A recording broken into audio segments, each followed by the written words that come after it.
Hear, O Israel, the great I am is the only power for you. The great I am is one. Speak peace on the seventh day of rest. Rise, O Israel.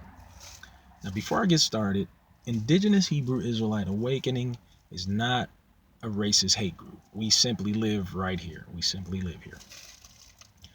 Now, to make this easy and quick and easy, we're going to be talking about where the name or the word Negro comes from. Now, the old Arabic writings left us the name of Africa. They called it Bilad al-Sudan, which means the land of the blacks. And this is where the Latin gets the word Negro, and the English get from the Latin the same word, Negro or nigger. And this Sudan, when it is broken down, you have, in the archaic form, you have S-O-U-D-A-N.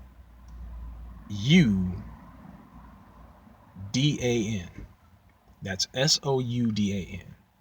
The modern version is just S-U-D-A-N. But the archaic version is S-O-U-D-A-N.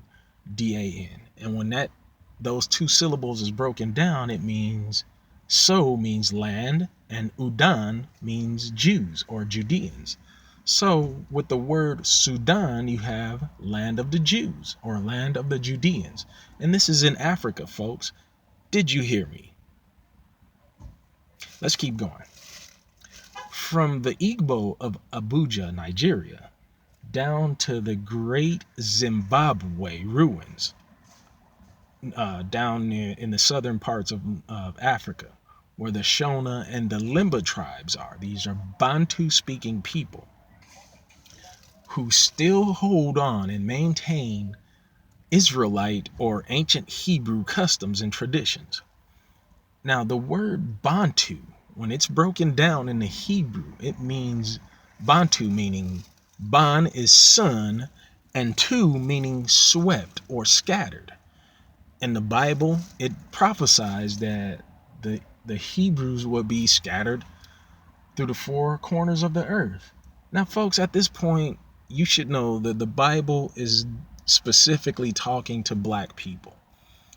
As you know, some of our previous videos, you have already learned from us that King David in Psalms chapter 68, verse 31, he's saying that Egypt and Ethiopia, Egypt meaning Hakapta, which is soul, and Ethiopia, which is blackface, meaning that souls of black faces will be calling on the name of God. This is Africa, folks. This is King David talking about his descendants in Africa, a place he's never visited.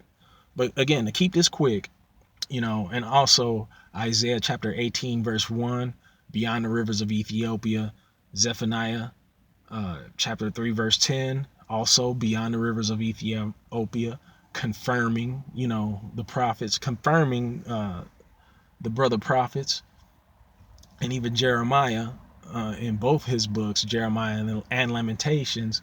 Jeremiah, in chapter 42 and 43, he's talking about the children of David going into Africa, going into Egypt.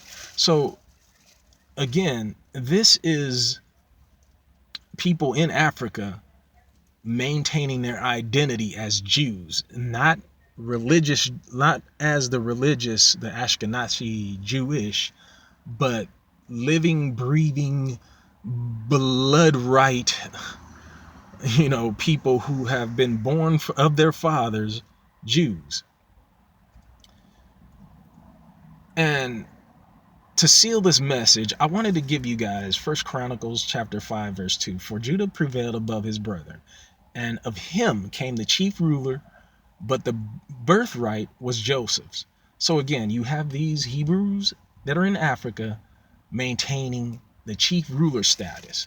To confirm that, we'll go to Genesis chapter 49, verse 10. The scepter shall not depart from Judah, nor a lawgiver from between his feet until Shiloh come. Stop. Shiloh meaning, the Messiah, or the Holy One, or the Anointed One.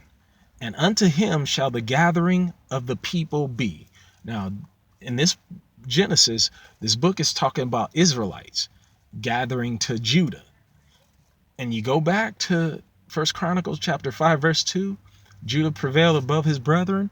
If you look at black people, they are so strong. They run fast. They're strong, and again, they have been damaged tremendously by the curse of God. But that curse was lifted. That curse was lifted when the Messiah came and covered the sins of the Israelites. And the reason for the curse continuing today is because the Edomites decided to translate the Bible so that these people who were lost in the woods out there should not return to what they had before. Now, mind you, these are Judeans. In Ezekiel chapter 23 or verse 4, and the names of them were Aholah, which is the Samaritan. The Bible said it's Samaria, which is the kingdom of Israel of the north, and Aholibah, which is Jerusalem, the kingdom of Judeans of the south, the southern kingdom.